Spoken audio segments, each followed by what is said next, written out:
It's me, Pyregrove. Thank you all for the likes, comments, and interaction on the channel. It's been a blast seeing everyone follow along the journey. In the previous episode, we found ourselves at the receiving end of a gun barrage from gay campers.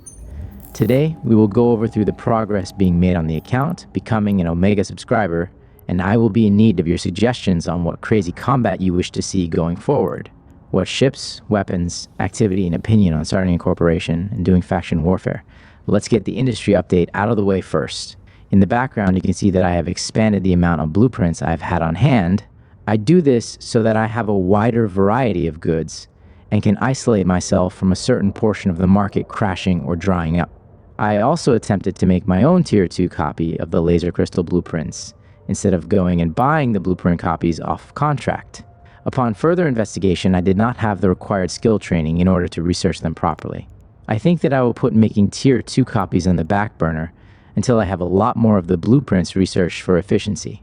In the process of this, I did find myself purchasing a month of the Omega subscription. What this has allowed us to do is train skills faster and train all of the skills locked behind the Omega. This allows us to train into skills that gives us more production slots, more research slots, and reduces the amount of taxes we pay when we produce and sell our goods. This is by no means needed, but will allow for a steady stream of things to do. Another thing that I have done is made an Excel worksheet to help identify what is profitable to make.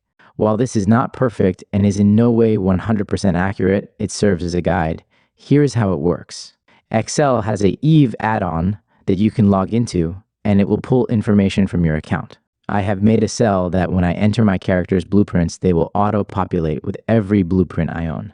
Then, on the second sheet, it will reference these blueprints and break it down between cost to make and what they are being sold at. I generally prefer sorting by profit margin and going from there. This sheet doesn't include things like volume and market manipulation, so you still have to be on your toes. This has helped me a great deal as to always keeping things on the production line and to the customers of Eve. Now, for the fun part, figuring out what kind of trouble we wish to get into. We have a couple options. Faction warfare. Faction warfare is primarily centered around two war zones, the Amar-Minmatar war zone and the Caldari-Galente war zone, which each are located on the border of the two respective empires.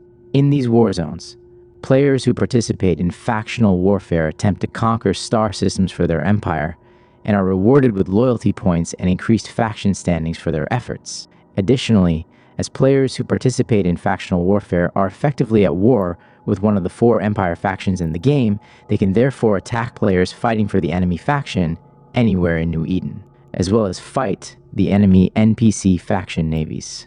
In addition to fighting their rival empire militia, players who participate in factional warfare are also at war with one of the two pirate militias as part of the pirate insurgency. Members of the Amar and Minmatar militias are at war with the Angel Cartel, while members of the Caldari and Galente militias are fighting the Guristas pirates. In insurgency war zones, Empire militia members can capture plexes to increase suppression, and pirate militia members can capture plexes to increase corruption.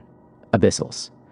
Abyssal Dead Space is a mysterious area of isolated space which players can enter to try to complete time-limited PvE combat challenges in order to obtain lucrative rewards. Pilots can only enter Abyssal Dead Space by using special filaments, and even then, only limited pockets are accessible for a limited time. The pockets are filled with dangerous, localized space effects, and any ship that ventures away from the stable pocket or stays in for too long will be destroyed by these effects. Combat missions. Security missions are missions that involve combat.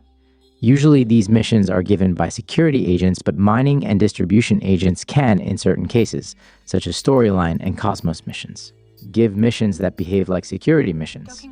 All of these options provide a more active way to play Eve.